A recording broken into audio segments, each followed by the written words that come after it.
নমস্কার বন্ধুরা, আশা করি সবাই ভালো আছেন। আমি একটু দিদির বাড়িতে গিয়েছিলাম, তো বিকালে সবাই মিলে একটু ফুচকা খেতে গিয়েছিলাম, আমি, দিদি আর ভাগ্নি। তো পাশের গলিতেই ছিল ফুচকার দোকানটা। দিদি আর ভাগ্নি আগে আগে চলে গেছে, আমি পিছনে যাচ্ছি, আপনাদেরকে দেখাবো ফুচকাতে কি কি জল দেয়া হয়, মানে মিষ্টি জল, আচার জল, টক জল।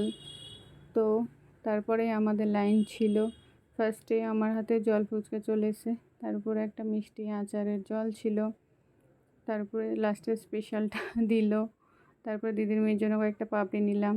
তারপর দিদির বাড়ির সামনে চলে আসলাম, এসে একটু ফ্রেশ হব ভাবছিলাম। হ্যাঁ, ব্যালকনিতে একটু বসলাম, রাস্তা দিয়ে লোকজন যাতায়াত করছিল, দেখছিলাম আমি বসে বসে। তারপরে ফেরার সময় একটা পারফিউম নিলাম, এটা ফার্স্ট টাইম ট্রাই করছি। ল্যাকমির একটা নেল পলিশ নিলাম, দেখুন। তার সাথে আমাকে এই ময়শ্চারাইজারটা গিফট করেছে, যে শপ থেকে নিয়েছি,